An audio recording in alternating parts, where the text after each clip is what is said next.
you are live. So you can start. Okay. Good evening, good afternoon, or good morning, where you're tuning in from the world. Welcome to Black in Cardio Week 2021, Day 5. My name is Chi. I am a PhD student from the University of Reading, and I am conducting research in adipose tissue and cardiometabolic disease. And I would like to welcome you to our panel about science communication, and I'd like to pass it on to my fellow moderator, Adama, to introduce herself. Hi everyone, so my name is Adama. I'm a research assistant that uses imaging to investigate cardiac disease, and I'm really excited to be here today and introduce our lovely panelists. So firstly, we have Ty Ibote, sorry, I'm getting really flustered right now. First, we have Ty. She is a dietitian registered with the Healthcare Professional Council. Personally, I've been following her Instagram for a while, where she shares amazing science communication content, and it's really just a pleasure to have her here. I'm going to keep some details so she can tell us more about herself. And we also have Chiamaka, who is a PhD candidate in pharmacology at the University of Michigan. I'm really keeping it short and sweet because I want the ladies to really tell us about themselves and let us know more about who they are. So we can with Ty. Yeah, sure. So first of all, thank you so much for having me. My name is Ty Ibra. Bless Adama for trying to say my surname. But I'm a registered dietitian in the UK, and I'm also a doctoral researcher, so PhD student at the University of Reading. I'm currently, I'm in my final year actually, and in terms of what my PhD focuses on, it's more to do with appetite and dietary intake in adults, so it's nothing to do with cardiology whatsoever. But as a dietitian, I do see patients and clients who do have a range of medical conditions such as cardiovascular disease, stroke, cancer, type 2 diabetes, and so forth. And I provide them with dietary advice to help them manage their conditions. And I also provide lifestyle advice to, I guess, generally healthy population groups so that they can reduce their risk of certain chronic diseases, especially amongst the Black community. So that's me. Thank you for that, Ty. Chiamaka, the floor is yours. Sure. Hi, everyone. My name is Chiamaka, or Chi. I go by either. Thank you all for tuning in today. Excited to start the discussion. I am a fourth-year PhD candidate in pharmacology, Go Blue at U of M, and my research primarily focuses on identifying novel ways to modulate a cardiac ion channel in the heart as a means to prevent arrhythmia, or basically irregular heartbeat. So I'm investigating ways to see if we can prevent diseases of cardiac excitability and thereby prevent the onset of sudden cardiac death. I think I got into science communication through social media and just being excited about the work that I do and sharing that with the general public. So I always say, if I can do it, you can do it. There are a multitude of ways to share the work that you do. So really anybody can be a science communicator. And I think it's really important that we do share the work that we do with the general audience. So very happy to be here. Thank you for having us. Thank you for that. So, lighten the mood a little bit. I've got a bit of a freestyle icebreaker. So, I remember I attended a science communication research development program at my uni, and one of the tasks we had to do was to summarize our research and our work using just 5 keywords, not phrases, just words. So I want to see if you, Ty or Chiamaka, if you can use 5 words to describe the research or the work you do that are important, that could, get the point across to, possibly anybody who may be lay that's tuning in. I don't know, anyone you first? Okay, I'll try and go first. So 5 words you said? Yeah, 5 words. Okay. So appetite, adults, eating, food, digestion. So was that 5 words? Yep, it's 5 words. Okay, cool. Sure, challenge accepted. I would say we're answering the question. The question is 5 words. How to fix broken hearts. Oh, okay, I like that. That's that. Adama, do you want to go? Maybe we should. Can I do this? Imaging hearts. This is hard. Contrast, viability, and stem cells. Yes. Okay. We'll give stem cells one word. It's phrase, but we'll give us one word. So I might as well go. So mine is, I will use fat because I use adipose tissue, then diet, cholesterol because of the animal model I'm using,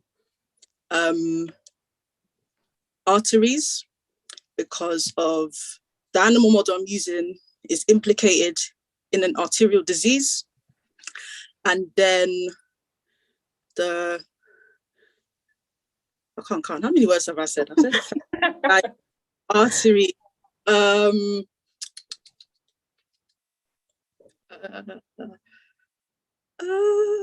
I would say heart as well, because I'm going to look at fat around the heart.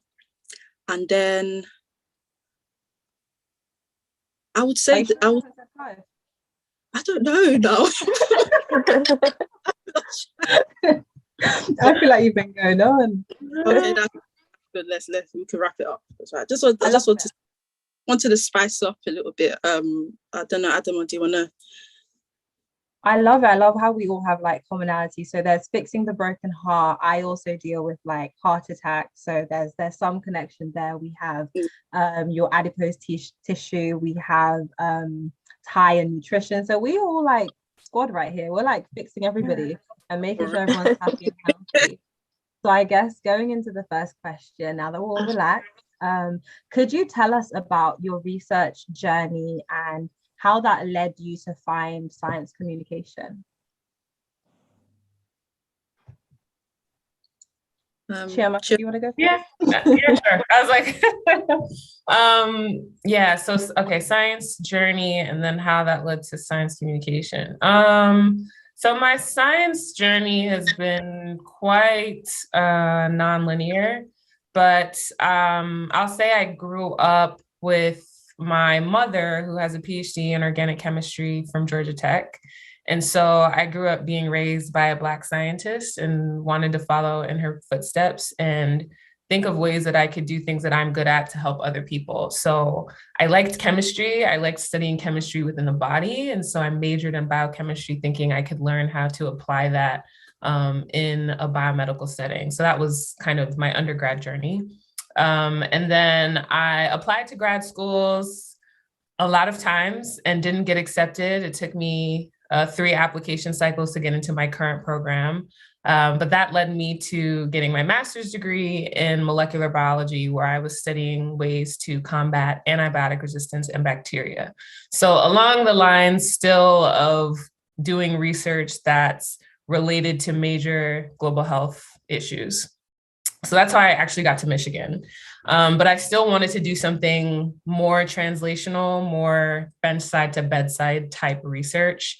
And so I applied to grad school again, so 3rd time's the charm, and applied specifically to the pharmacology department. And that was the first opportunity I really had to do more translational projects. And so I rotated in a cancer pharmacology lab and then in a cardiovascular pharmacology lab, which is what I ended up joining because I really like the research and the advisor and the lab environment. So it's a long-winded journey with kind of different types of experiences, going from biochemistry to biology to now settling in cardiovascular pharm.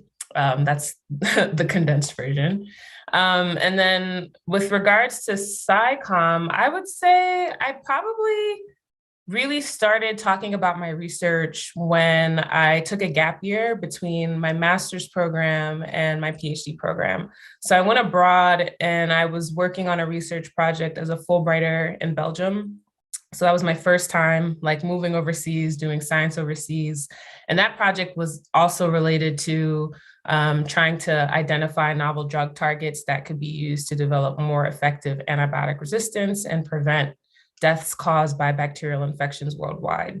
And I think kind of being a part of the Fulbright program, which is also, right, has, in my case, had a scientific mission, but also, encouraged us to be cultural ambassadors and making sure that we were putting ourselves out there, connecting with people of the countries that we were in and forming those connections. I found myself talking a lot about my science with people from all kinds of different backgrounds, scientists, non-scientists, politicians, especially from the US, from Belgium, my colleagues who are also Fulbright scholars. And so through social media on either Instagram or Twitter, I'd kind of document that year abroad, but what really my main reason for being there was the research that I was doing in addition to connecting with the people. So I think those kind of integrated together seamlessly and pushed me in a position to kind of have to talk about my science to very, very general audiences. And I just kept that energy moving forward with my PhD program. So I think it's a mix of kind of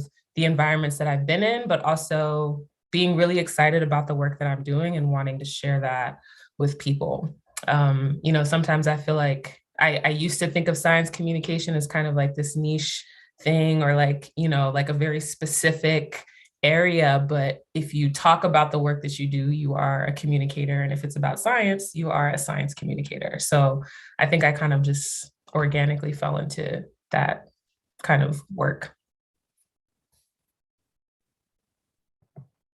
Amazing. Like, I love the journey. Like, sometimes when you take a break is when like the best ideas come along and where you find like, oh, so I'm really good at that and I can do it. So that Yes. lovely story. And I can't wait to like just learn more about all the other SciComm and all the SciComm that you do, because I see your Twitter and you're out there and I love it. So Thank you. Ty, would you like to tell us a bit more? Yeah, sure. So my journey was also quite long-winded as well, actually. So my first degree was actually in forensic science. So I did forensic science as my first degree. Then after graduating, I worked as a forensic scientist with the police. So I did that for a few years. And it was only until like the final year of me working, my dad had a heart condition. And so it was a very like scary time for the family. So he had to see doctors and he also saw a dietitian to give him dietary advice on how he can manage his condition. And from then onwards, I kind of had an interest in nutrition and diet and its effects on diseases, and also look at the way nutrition can prevent the risk of certain conditions as well. So very interested in that. And then I went to uni again to do my master's in human nutrition, to become a registered nutritionist. And with me doing that, I worked within the community and I worked with charities as well, providing nutritional advice for certain subpopulation groups, so Black and ethnic minority groups, older adults, individuals who had learning disabilities. So just providing nutritional advice to help optimize their health and their nutrition. And within that role, one of the key things that I had to do was provide resources to help individuals learn more about nutrition, whether that's either through leaflets or writing, updating my organization web pages as well, sending text messages, creating posters, just to get the information out there. And so did that for quite a few years, but then I realized that my scope of practice as a nutritionist was very, very limited, in a sense that I can speak to generally healthy individuals, but when it comes to individuals with certain medical conditions, I couldn't do that. It was only dietitians that can do that. So I went back to uni and did another degree, which was thankfully funded by the NHS, which is the National Health Service. And they funded my postgraduate degree in dietetics. So I was able to do that and become a registered dietitian. And then once qualifying, I was able to work in hospitals and see patients with different medical conditions, so heart disease, cancer, stroke, type 2 diabetes, liver disease. Literally, I saw a different variety of patients. Again, providing dietary advice. And also, as a dietitian, one of the key things that we need to do is keep up to date with current research, because every day there's new research when it comes to nutrition, and this informs our practice. So we need to ensure that what we're saying to our patients is valid and it's up to date and it aligns with current guidelines. So that's, I guess, that was my first, interest in research. So just reading research, reading what the current evidence says about certain nutritional conditions. And then I realized that actually working in the hospital isn't for me. I like reading, I like doing research. Even in the hospitals, I was involved in a lot of audits and a lot of departmental research as well. And so I thought, you know what, research is for me. And so I did my PhD, well, I'm still doing my PhD almost at the end, which is funded as well. And that allows me to still keep up to date with current research when it comes to nutrition, but then also inform my practice as a dietitian. So although I'm not working in a hospital, I do see clients and patients privately. I also work alongside different organizations as well to provide dietary advice. And what I noticed actually when I was training to become a dietitian is that there isn't much resources and information that's tailored towards ethnic minority groups. So a lot of times when I would see patients from African or Caribbean backgrounds and I would tell them about certain diets, they would ask me questions like, so are you telling me that I shouldn't eat plantain and fufu or puff puff and I should be eating cow and quinoa instead? And it's just like, well, I'm not really saying that. And the reason why they would ask me these questions is because there isn't much information out there for the African community when it comes to their diet and their nutrition. And so that made me identify certain gaps when it comes to nutrition communication and the way information is delivered to certain population groups. And so I basically took it upon myself to make my Instagram public. So at first it was very private. It was just my friends and family follows my Instagram page, and I'll just talk about what I do as a dietitian. And I had a conversation with one of my close friends, and we were talking about a certain drink that is consumed quite often in the Black community, which is called super malt, which is a malted beverage, which is very, very high in sugar. And she was just asking me questions about that particular drink. And when I told her about, you know, how many grams of sugar is contained within that drink, she was super shocked. She was just like, Ty, you know, we don't know this information. And so then I basically created an infographic just basically explaining in terms of how many grams of sugar is in this certain drink and talking about the different types of sugars and the effects of having too much sugar can have on the body. And then literally that infographic went viral and a lot of people started following me on Instagram, wanting to know more information when it comes to diet and nutrition amongst the Black community. And so I guess that was my introduction into science communication. So just delivering nutrition information and also science and research effectively to the general public. So apart from me having an interest in nutrition amongst the Black community, I thought I would take it upon myself to also debunk certain health and nutrition myths, because when you go online, there's so much misinformation out there.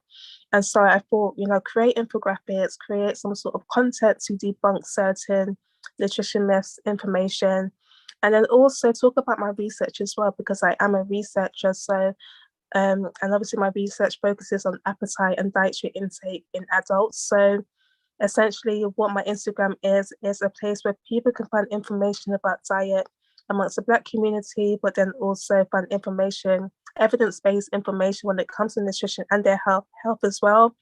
But then also know a bit more about me and my research. So I guess that's my journey in science communication. And since then, it's just opened doors of opportunities for me. So I've been able to collaborate with well-known magazines. So I'm currently a writer for Women's Health UK. I also write articles for BBC, Good Food, Huffington Post, The Independent, and other magazines and newspaper outlets. So it's just provided me, so many opportunities. So I guess a quick advice to anyone out there who wants to get into science communication is literally finding what your passion is and finding ways that you can deliver your passion effectively to your target audience. So just identify who you want the information to reach to, and then just be consistent. So yeah, that's me. Amazing, amazing. This is why we have both of you on here. Like, again, I have my pen, I have my paper, I'm noting everything down, and I'm going to have a lot of questions later. But I guess Chi has some more questions.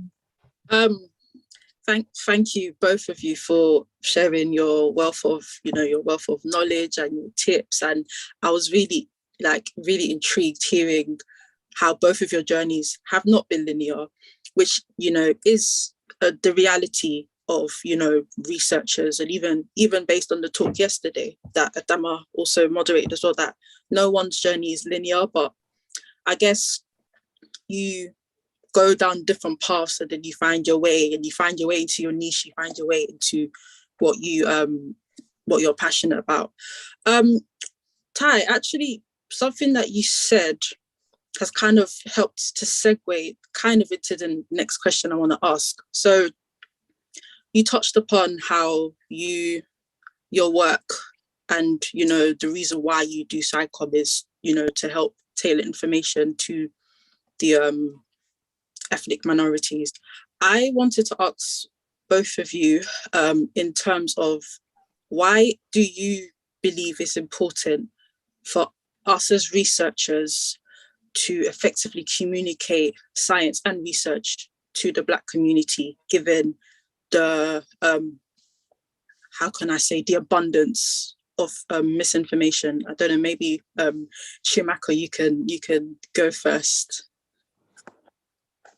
Yeah, sure. So I think there's a few things that come to mind. I think generally it's just important for, especially people who do research and anything related to public health or biomedical research, it's important that scientists of any background communicate that to the general public of any background, because there is a lot of misinformation about what we do.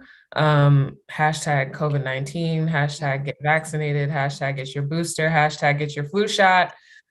We can go on and on. But I think related to that, it's also important that, us being, historically excluded from these spaces and these fields, be able to relate to other people that we identify with, right? Sometimes maybe they don't trust the information given the historical context of the country, right? Which is understandable for vaccine hesitant communities. And so if I can relate to someone of a similar background and say like, hey, this is the work that I'm doing, this is why it's important, and translate that in a way that, someone who doesn't do science can understand, then they can also share that with their friends or the people that they interact with. So I think every single scientist has a duty to make sure that they are communicating the value of the work that they're doing and making sure that it's accessible to anybody. I think sometimes some kinds of scientists like to, sometimes can have an elitist attitude towards the work that they do. Like, oh, it's too complicated for you to understand, or, oh, this is like too complex. This work that I'm doing is, for this specific group of people. And I think we are obligated to make sure that we simplify it so that anyone can appreciate the work that we do. Why the government should continue funding the work that we do and the research that we do, right? It's a scientist that has us, being able to live and thrive in the midst of a pandemic that is literally taking the lives of people across the world. So, I think of Kizzy and the work that she did and the efforts she's done with the NIH to just continue talking to different populations and different people about the work that she does. So that that's the first thing that came to mind about like, why is it important that we talk about the work? Because it literally saves lives. So. Thank you for that, Chiamaka. 100%, agree with you. Funny you talk about COVID and misinformation about COVID. It's been all around on my Twitter feeds for the past couple of days now. So I do definitely resonate. And just the general fact that as a researcher or as a scientist, like, it doesn't matter what level you're in, like, you do have a duty to communicate your research, to make it, one, accessible to people, two, make it in such a way to understand. And I guess that can help bridge the gap between, bench side and then the general public. Ty, do you want to share your thoughts as well? Maybe my camera drops, so I do apologize. Trying to adjust my camera. Technical issues, sorry. So I don't really have any more else to add, to be honest. I think everything that's been said has been said perfectly. But I think it's just so important to show representation, that representation matters. And that's something that I realized along my journey in becoming a dietitian or becoming a researcher, because I guess I can speak in terms of my field. It's quite white dominated, to say the least. It's quite dominated. There is a lot of white dietitians and white researchers. And when I do speak to certain clients from Black backgrounds, they have often told me that they feel uncomfortable when they talk about certain issues to white professionals because they feel like they can't really relate to them, or they don't really understand where they're coming from. And so it's so important that Black health professionals or researchers really do put themselves forward and demonstrate the work that they are doing, and that can help other people to relate to them and take into consideration what they are saying, and listen to what advice and information that they are giving out there. So yeah, I guess representation matters, and that's one of the reasons why I try to communicate my work effectively on social media.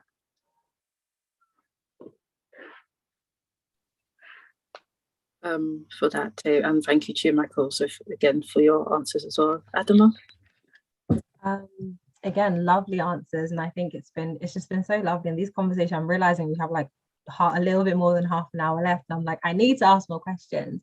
So my next question is with I guess this idea of social media and presenting yourself online. As you said, Ty, like before you started with your Instagram being quite private and then you opened it up.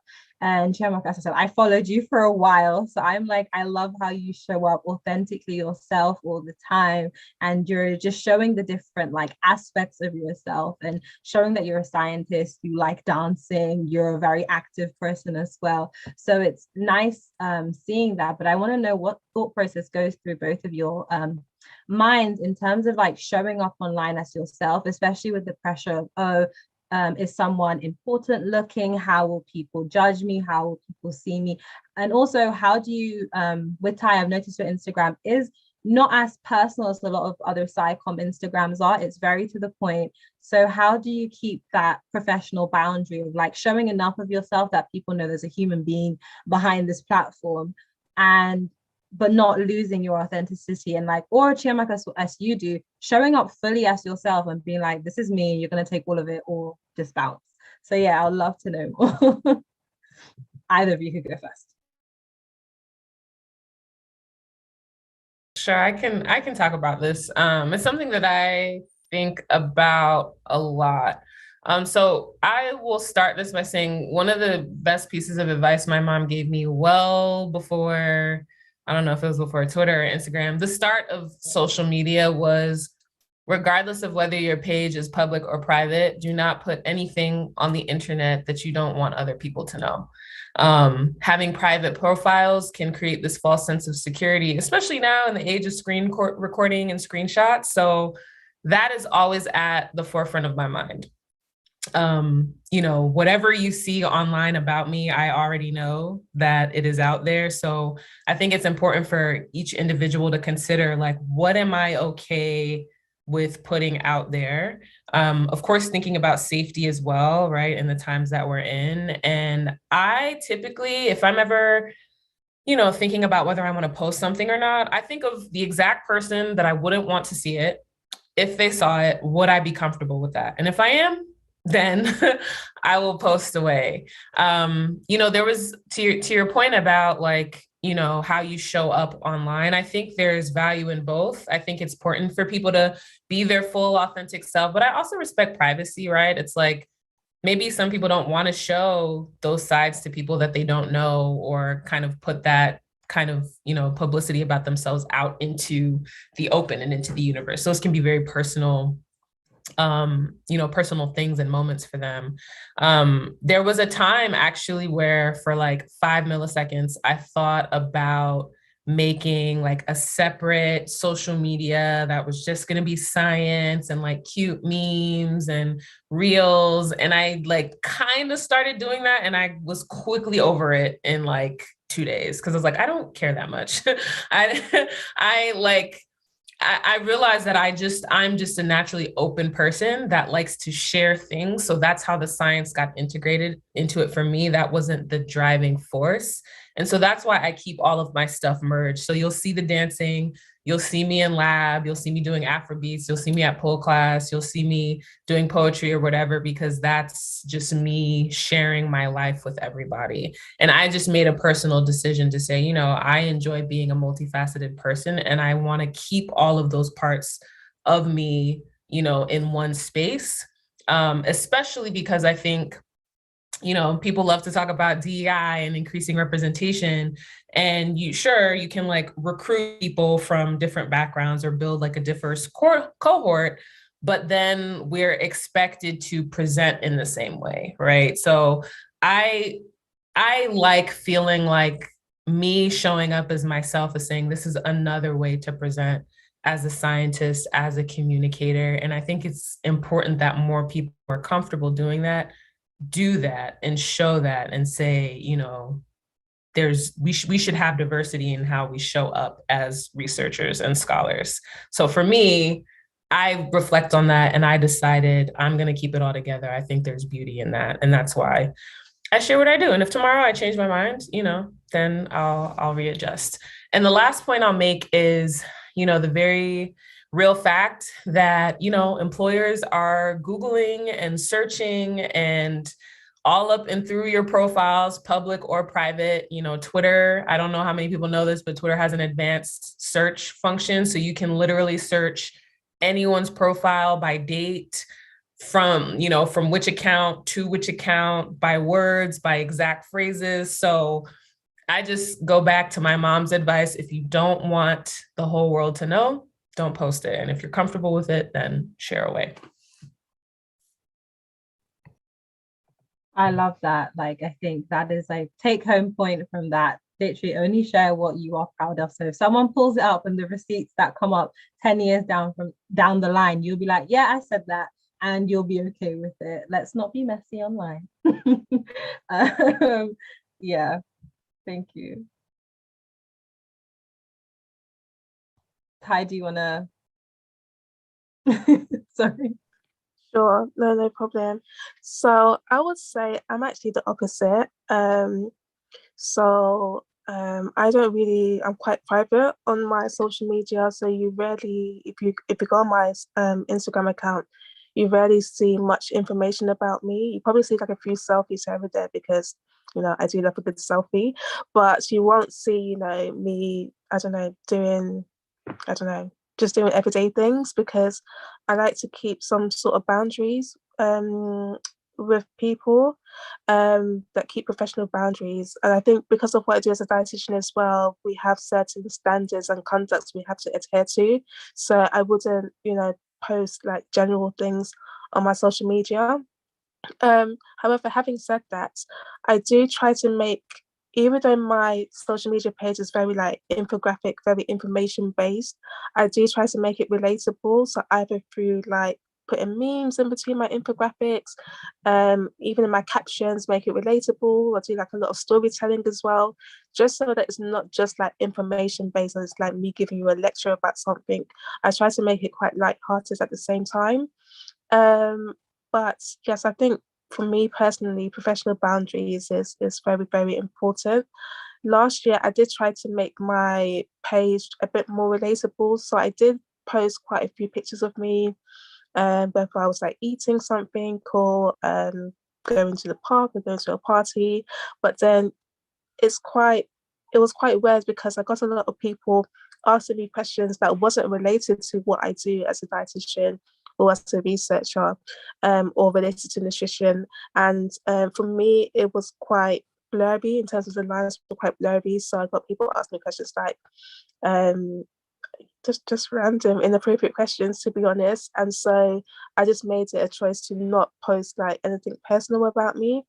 But at the same time, I still try to again make things relatable. So either through my captions, post a selfie here and there. When I'm doing my infographics, make it lighthearted, just so that it's just very relatable to people. And in terms of like, obviously, whatever you post out there, people are watching you as well, because I didn't think that I had all of these organizations and brands watching me. And for me, I felt even a bit insecure. I thought like I need to show more of myself. I need to post more pictures. I need to show more videos. But your work speaks for itself. So I think someone mentioned that there's value in what you do. So if you're producing high quality content, if you're very knowledgeable in a certain field, you know, people actually look into that. They actually read your stuff. So for me, I felt confident that I don't need to show myself all the time. I don't need to post pictures here and there. My infographics, the research that I put out, the information I put out there is sufficient enough for people to relate to and for recruiters to contact me. So, and it's worked for me. It's worked well for me so far. So yeah, I think it's just knowing your lane and just knowing what you're comfortable with. So, you know, a lot of people tell me that, Ty, you should go on TikTok, you know, but that's not me. I'm not going to start dancing and pointing here and there on TikTok because that's not me. And it's just so important to be authentic to yourself and just be confident and comfortable with who you are. Thank you so much. I loved it. And I think the TikTok point sticks with me because sometimes you see people doing all these things, especially with the different ways you can communicate science, and video content very popular. I realized very early on, TikTok content is not me. Like naturally, I was like, really shout out to all of you people that can do it because it's a skill. I can write, I can probably do like a YouTube video, but I can't be dancing and learning moves and making it look cool. I will look completely cringe. So I think taking from both of you, it's just knowing your limits, showing up authentically as yourself, and you don't have to try everything if you don't want to. And I think in this social media age where everyone is all about followers and how many people they can reach, sometimes you need to focus on your goal. Like if you focus on your goal, you will reach the right people that you're supposed to reach. It might not be a million, but at least it'll be people that actively engage with your content. Yeah. Yeah, so I like what you've said, Adama, because it kind of leads on to the next question I want to ask in terms of people engaging with your content and your audience. So I would like to ask both of you, how do you tailor your work to different audiences, as in to make your work, I guess, accessible and understandable to people with varying levels of knowledge of the topic? And do you have a preferred audience that you like to communicate to? So I don't know who wants to go first. So I don't mind, I can go first. So for me, in terms of my audience, it's quite mixed. So I do have researchers who follow me, healthcare professionals who follow me, but then also members of the general public who follow me as well. And you know, as I mentioned earlier on, in terms of the information I put out there, I do put a lot of information that is tailored towards the Black community, but not everyone who follows me on Instagram is Black. So I try to put information that different people can, you know, relate to and get information from as well. And also I try to make it quite informative. So in my captions and in my posts, I always say that, okay, this is for the Black community, but if you're not Black, you can still read it, you can still get some information. You might have Black friends, or you might have Black patients or clients that this might help with. So I try to make it relatable in that sense. With me as well, when it comes to science in general, there is a lot of jargons out there. There's a lot of scientific terminologies, and not everyone can understand what certain words mean. So with my infographics or content that I do put out, I try to either stay away from certain scientific terminologies, or if I am going to use it, I always break it down into small bites so that people can understand. So I don't know, if I'm talking about, I don't know, if there's a scientific term in general, and not everyone knows what that means, I will give a definition of that, so that people can understand. And for me as well, I try to use a lot of visuals, because not everyone likes to read like paragraphs of information. So I try to create visuals, so do diagrams, so that I can deliver my information clearly, and so that people can just follow it as well. But then also what I do sometimes on my Instagram is ask people, what information do you want me to talk about? What content do you want to see? Because that helps me to tailor what information to put out there. So if I'm always talking about, I don't know, carbohydrates, and that's not what people actually want to know much more about, then it's that I can lose the interest of my audience. So I always ask people, okay, what sort of information would you like me to put out there? I do a poll or do Q&A so that I can understand the needs of my audience and what they want me to talk about. And then also, when I do put information out there, I tell people to leave a comment or let me know what their thoughts are on what I have put out there, because that's a way for me to engage with them. Or if they don't really understand anything, I can clearly break things out and break things down for them. So I guess just knowing the needs of your audience by asking them like what they want to know more about. And then also I like to do learning points as well. So when I put whatever I put out there, I tell people like, okay, so what did you learn from this? Or, what are your take-home messages? Or what are your key points? Because that actually helps people to engage. So yeah, these are just certain things that I tend to do. Thank you for that. Thank you for that, Ty. I definitely agree 100%, and I like the fact that you take into account your audience and what they want to see, instead of just enforcing information on your audience, that you actually listen to them about anything that they particularly want to know or need to debunk. So I really do appreciate that. Chiamaka? Yeah, so I would say the majority of the way I've communicated science has been mostly in academic spaces or giving talks to general audiences. So I tend to tailor the information based off of who's going to be in the crowd. And I think about what their technical backgrounds might be. So as far as my preferred crowd, I'm not really sure. I kind of want to say the talks I think I've enjoyed the most have been maybe like general audiences, or if not, just people without any kind of science background, as well as general scientific audiences too. I like having more diversity represented in the crowd versus giving like a super technical talk to experts in the field that kind of already know what I'm doing. I think there's value in all of them, but for general SciComm, I think I would say general audiences, non-science backgrounds.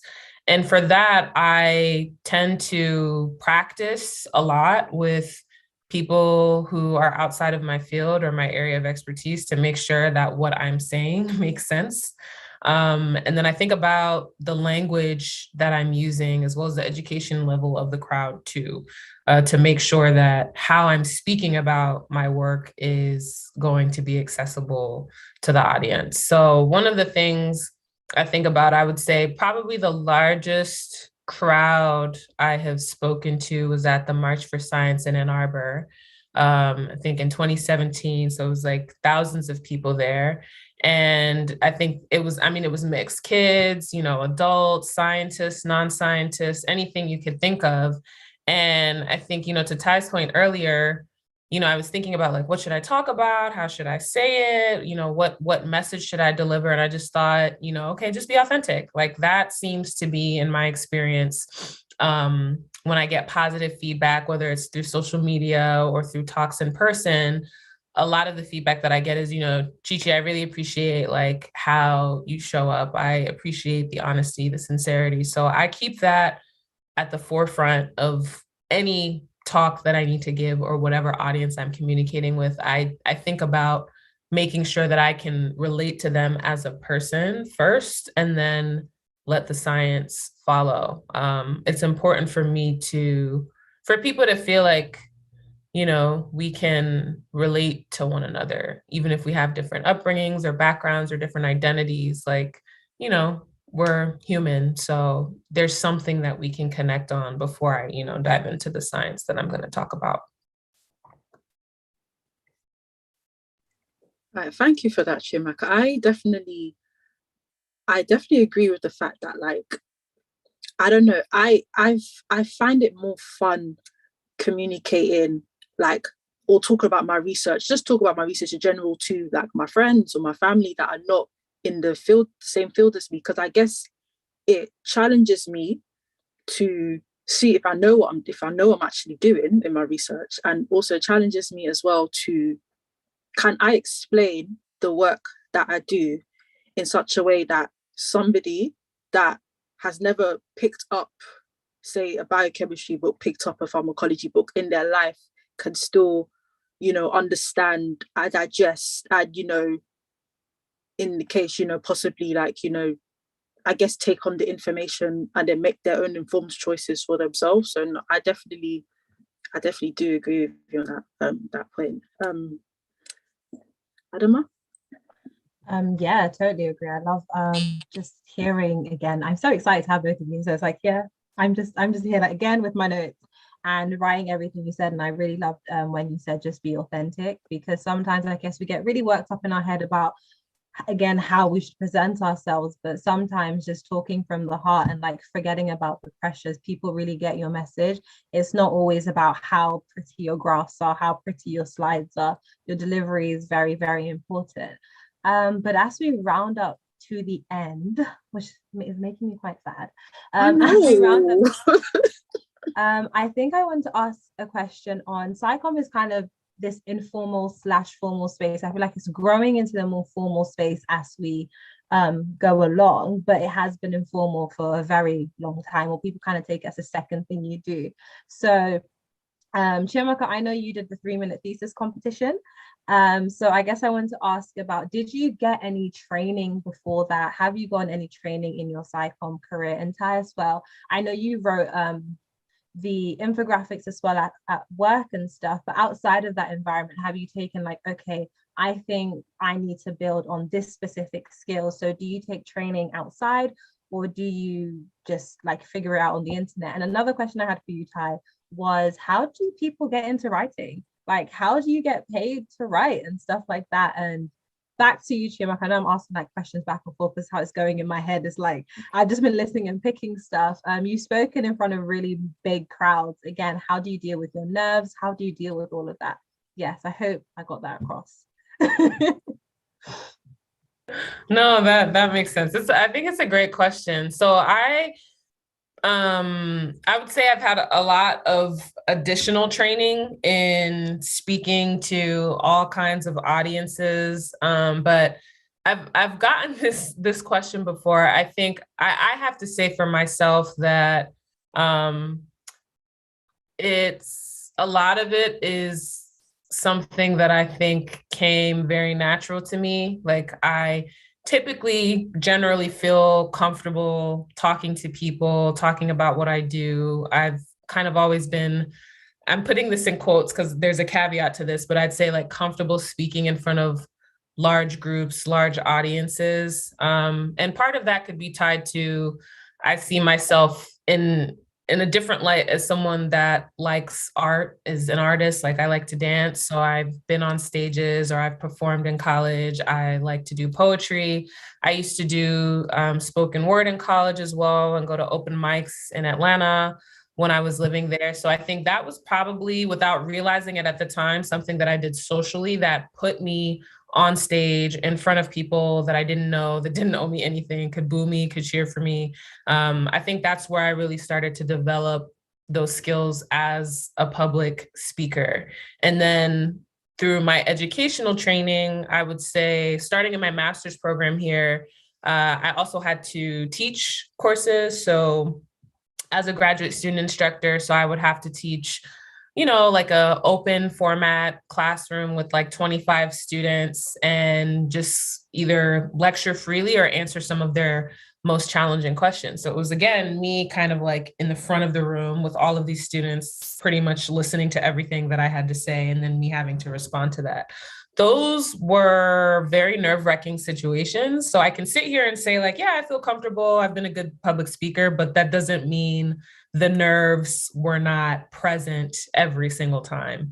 And then now as a PhD student, we also, every year we have to give a departmental seminar. So it's required as a second, third, fourth, and typically fifth year. And anyone is allowed to come. It's typically mostly people in the department, but you can invite whoever. And that's more of a general science audience, but we are literally trained to pretty much perfect how we present our dissertation research, why it's important, and really framing it as a story as opposed to like, look at all this data I've collected and look at the impact of the work I'm doing. It's like, no, like guide your audience, teach them why this is important, have a good flow, have a conclusion and wrap up. So I would say it's been a mix of like who I am as a person on top of additional training through school and some of the things that I like to do socially. For the March for Science, which today is definitely the largest crowd I have ever in my life spoken to, I didn't really practice with anyone. To be honest, I wrote my speech the night before. That's kind of a habit sometimes. I was extremely nervous. It was just same thing. I was like, thinking about what I should say, how I should deliver it. And I just remembered like, okay, just be authentic, like just be yourself and continue talking the way that you do, because that's why you were invited to speak, because you've been showing up in these spaces authentically.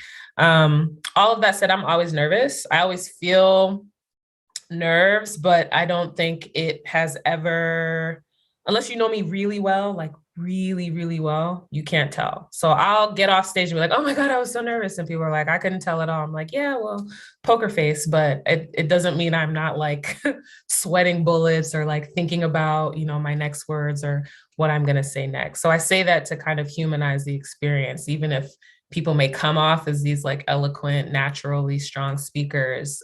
We all have our own like fears and reservations.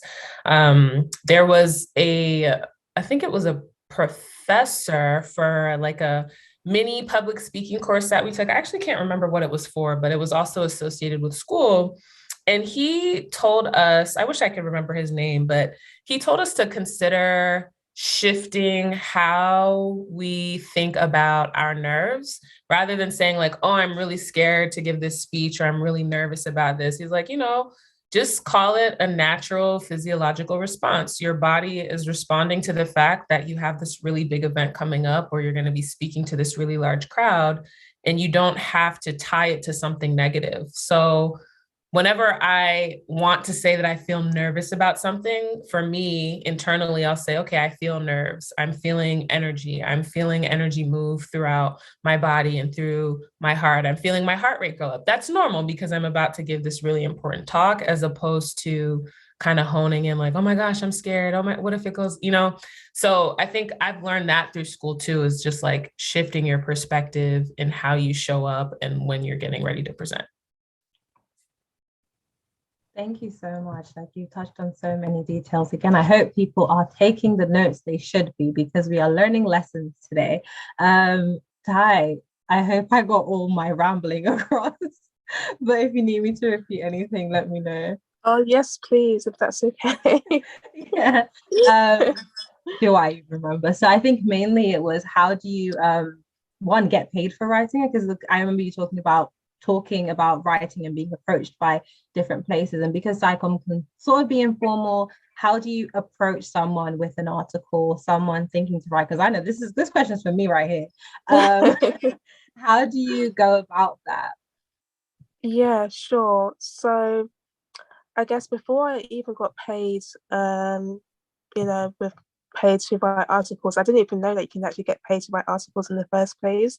So literally, I started writing. I mentioned that when I was working with an organization, I used to write certain information for their web pages. So that, I guess, that was like my entry point. And then as a hobby, I would do blog posts. So I had a blog and I'll just write information about different things about nutrition and diet, about research as well. So, I was writing I think I used to write like every week, like one blog post every week on my blog page. So that was, I guess, practice for me in terms of writing things clearly, communicating information effectively as well. And obviously things like assignments and dissertations and thesis, again, this also helps with my writing skills. So I guess doing blog pages, and then also I'll do guest blog posts for other organizations as well. So I would contact different health organizations like, oh, can I write this for your web page? And they would be open to it, and I'll do it voluntary. I didn't know that you can actually get paid to do this type of work, but I volunteered to write blog posts for different organizations as a guest, and that helps with my reach as well. So obviously my name is being put out there. When people Google me, they can see my name in certain web pages. And then also with my infographics, I started to do my infographics. So I did that because I enjoyed helping people. I enjoyed writing information. And then I was still also doing my blog post as well. And then I actually got contacted. Actually, no, tell a lie. I used to contact this was back in 2014. I literally got all of the emails, literally, of them just either airing me or just saying, no, Ty, it's actually okay. Like, we don't need any more writers. But I contacted different magazine brands and newspapers. I contacted The Guardian, The Independent, the Metro, Women's Health Magazine, literally all sorts of magazines and these paper outlets, asking them if I can write for them. But they either said that no, like we don't need any more writers, or they'll just ignore me.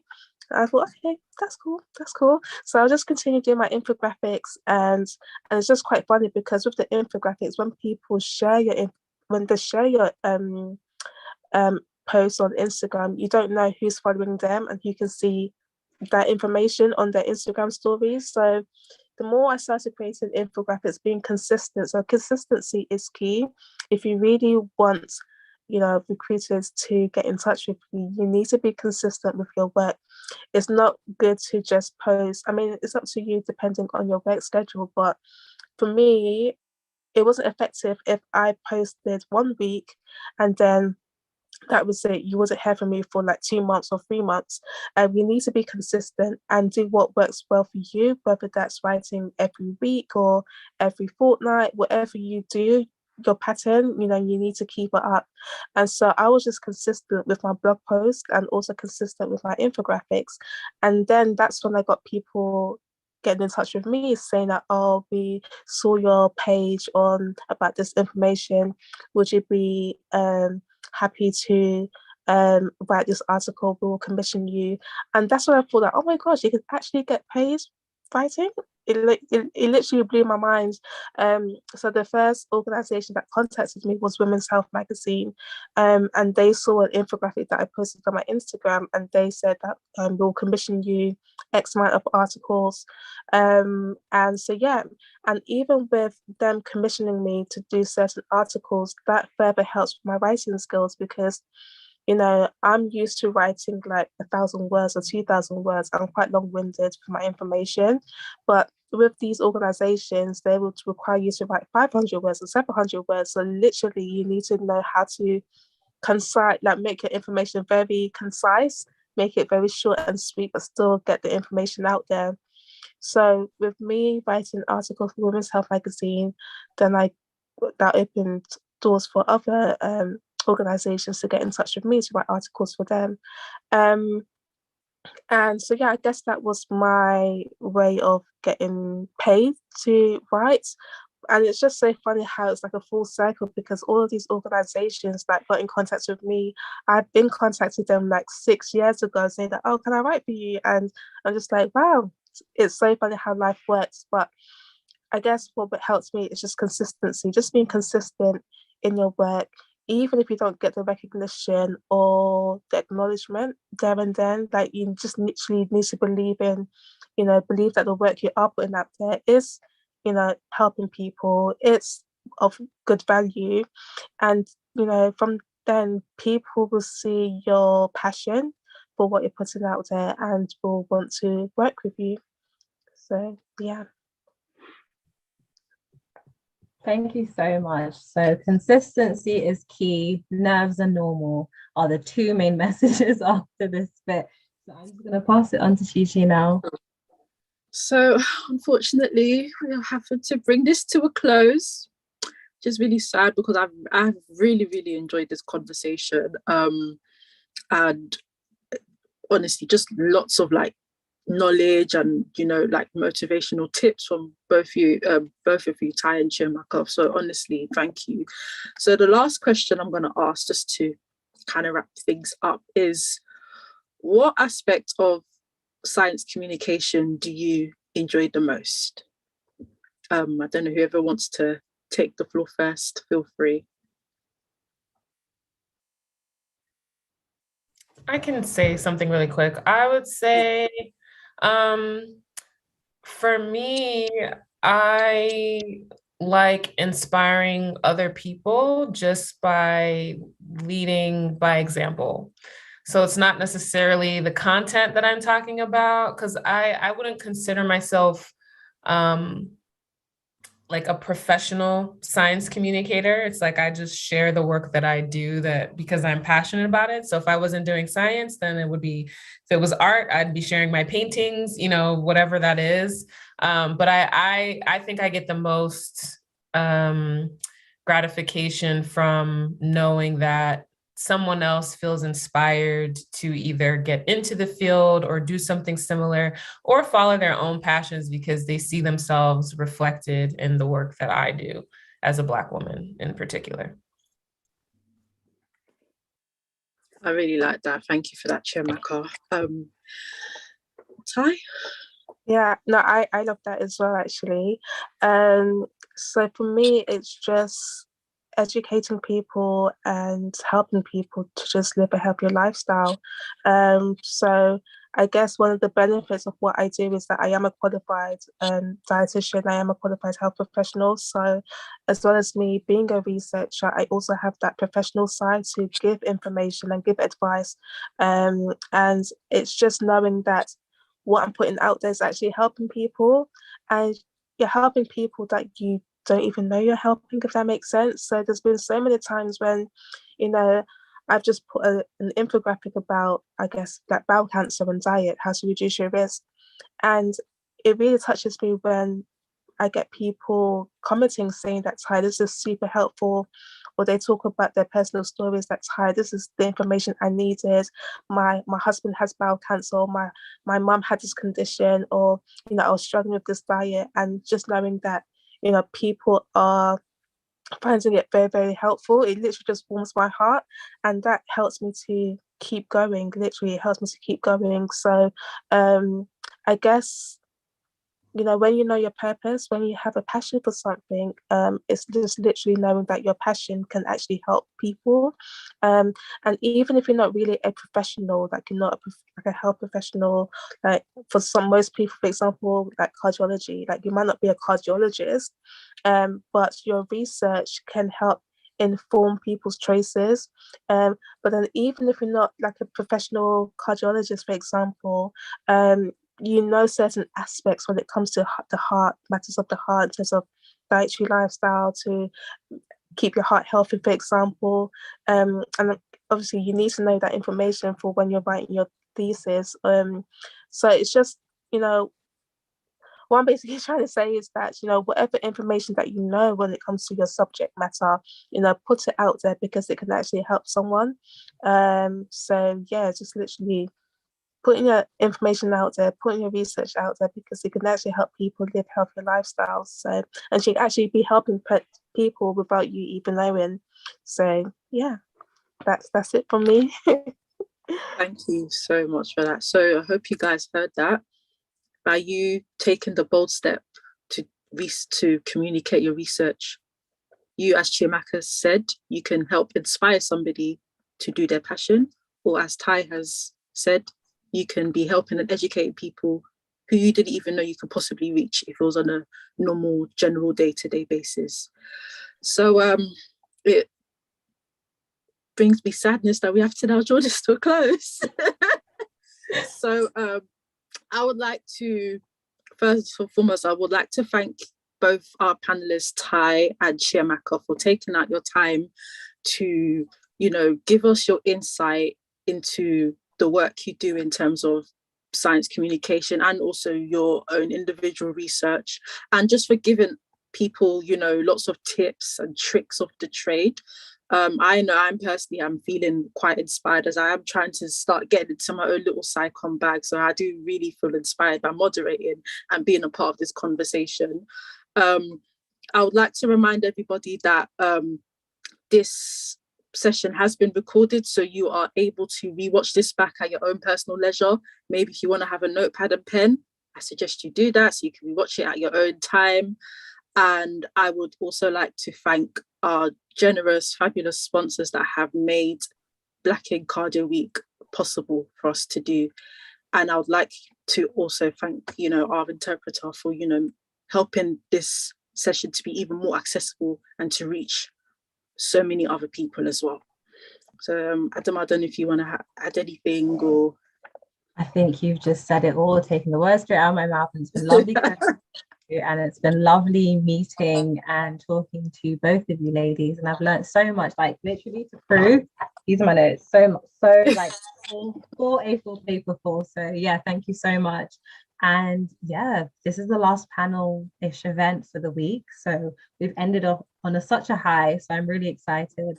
And the next, you can just find us on Twitter doing psychomy stuff, science stuff, and sharing more Black and Cardio stuff. But yeah, thank you so much. Actually, one last thing before I go. Please follow our lovely panelists. You can find Ty on Instagram at Ty Talks Nutrition, and you can also find Chiamaka on Twitter at YouGoChi as well. Just to add that there, guys, follow them, support them. Yeah. Thank you. Thank you so much.